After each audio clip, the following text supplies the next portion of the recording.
ভাষা চুরি হয়ে গেল, আমাদের ধর্মীয় আচার উপাচার চুরি হয়ে গেল, ছোট ছোট আচার উপাচার। আজকে যেরকম দেখি নববর্ষের দিনকে এক শ্রেণীর মানুষ তারা বাংলাদেশ থেকে অনুপ্রেরণা নিয়ে বিভিন্ন মুখোশ বানিয়েছে, বাঘ রয়েছে, পেঁচা রয়েছে। আমাদের নববর্ষে মঙ্গল ঘট থাকে, আমাদের নববর্ষে স্বস্তিক চিহ্ন থাকে, মঙ্গল ঘট থাকে, আমের পল্লব থাকে, সেগুলো উবে গেছে, ঘট নেই, কোনো রকম হিন্দুত্ব নেই।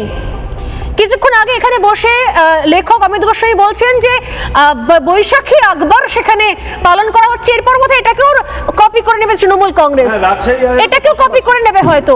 রাজশাহী বিশ্ববিদ্যালয়ে এটা পালিত হয়েছে, আমার কাছেও কার্ডটা এসেছে এবং সেখানকার মৌলবাদীদের চাপে এই যে 1979 থেকে শুরু হওয়া যে মঙ্গল শোভাযাত্রা, সেটারও নাম পাল্টে রমনাতে যেটা হচ্ছে আর চারুকলার উদ্যোগে যেটা হয় ঢাকাতে, সেটার নাম এবছর বৈশাখী শোভাযাত্রা দেওয়া হয়েছে শুধুমাত্র মঙ্গল শব্দটাকে তুলে দেওয়ার জন্য। অর্থাৎ এতদিন বাংলাদেশে যেটা মঙ্গল শোভাযাত্রা ছিল, সেই মঙ্গল শব্দটা এবছর কেটে বাদ দিয়ে দেওয়া হয়েছে। মেন যে শোভাযাত্রা সেটার নামও দেওয়া হয়েছে বৈশাখী শোভাযাত্রা।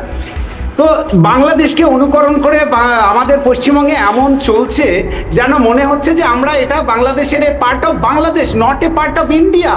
অদ্ভুত ব্যাপার।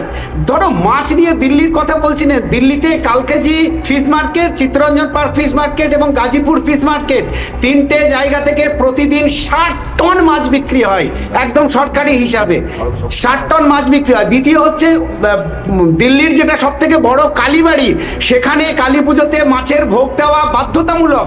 দিল্লির যে রাজ্য সরকার সেটাও বিজেপির, কেন্দ্র সরকার সেটাও বিজেপির। তাহলে তো প্রথমে সেটা বন্ধ করতে পারতো যে এখানে মাছের ভোগ দেওয়া যাবে না।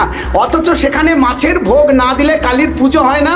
যে কেউ গিয়ে সেখানে যদি ভোগ খায়, সেখানে মাছের ভোগ দেওয়া বাধ্যতামূলক।